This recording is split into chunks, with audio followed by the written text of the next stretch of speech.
Dave, good to see you again, and thanks for being with us to discuss Cheltenham Zero, the climate change program that has become so prominent over the past year.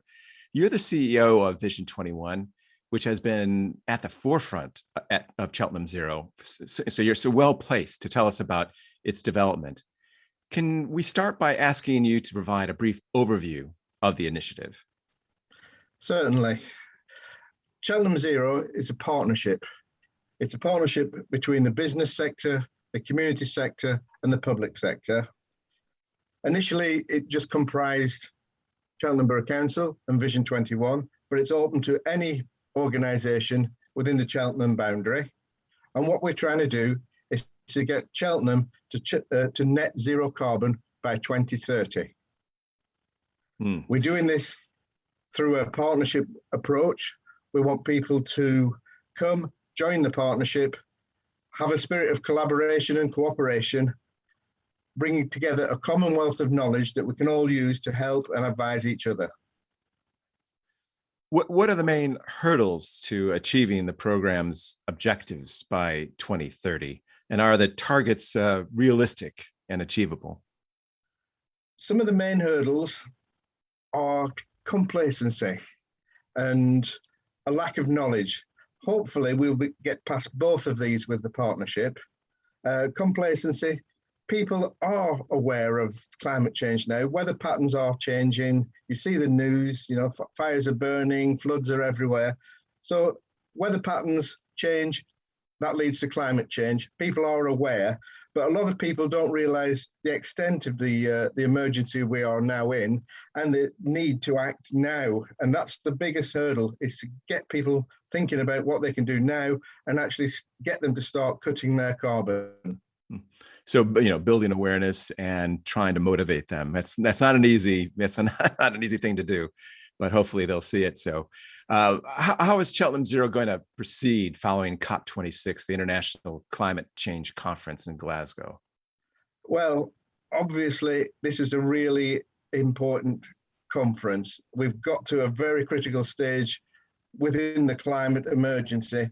We need our government and the governments of the world to actually give some leadership on this now, to point the direction in which people will have to go. Big changes are needed. It can no longer be business as usual. We've had business as usual for the last 30 or 40 years, and every year the amount of carbon in the atmosphere has gone up. We need to actually act now and look at how we can stop putting more carbon into the air. You're, of course, speaking to mainly a business audience in this interview. What's your message to the business community and how can they get engaged? Yeah, one of the easiest ways to get engaged is to sign up to Cheltenham Zero. We can provide some advice. We also have knowledge. And if we don't have the knowledge, we know people that do. So we can actually link people together. Some people are already well down the road. Some are not, they're just starting, and we can help them get on the way. They need to actually dedicate some time to it and some resources. It's not just going to happen. You're going to have to think about how businesses run and how your business interacts with other businesses. One of the simpler things to do is to establish a very rudimentary carbon footprint for your organization. We can show you how to do that and get started. After that, you can then take it much further if you want. But initially, you need to find a starting point as a business and find out where your biggest emissions are actually coming from. Then you've got to challenge yourself. How can I do it differently? How can I get those emissions down? Is it part of the manufacturing process? Is it part of the supply chain? You've just got to look at it as a whole. But I'd say you can't do it all at once. Take it in bite-sized pieces so that you actually move forward and we're all starting to move down the same road and start to sing the same hymn sheet. Sounds like you want them to integrate it into their business plan, right? I certainly do.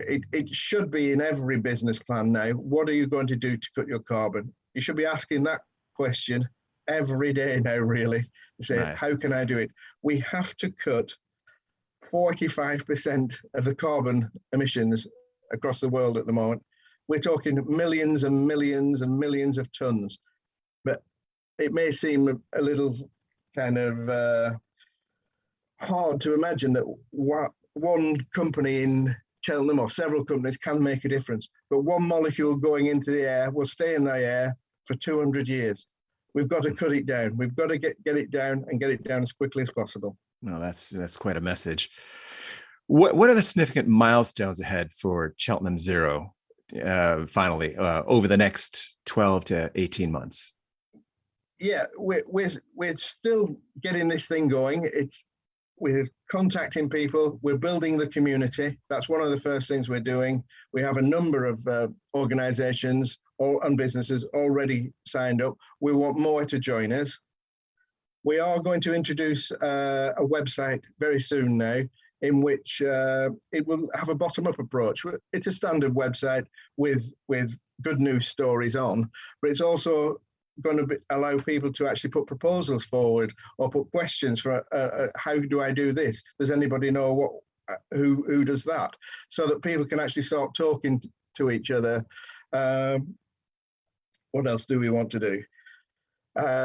We need to get themed business groups together so that they can operate across Cheltenham on a level playing field. We're trying to eliminate some of the competition and bring things forward. So getting those themes groups together and looking at individual topics that may affect, like the hospitality trade, for instance, we can focus on that, get them running, and then look at another group of people after that. Obviously, there's only a few of us actually at Vision 21, but the bigger the partnership gets, the more people will be able to help each other.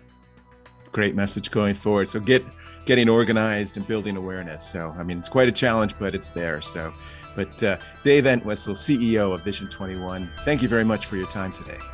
It's been a pleasure. Thank you.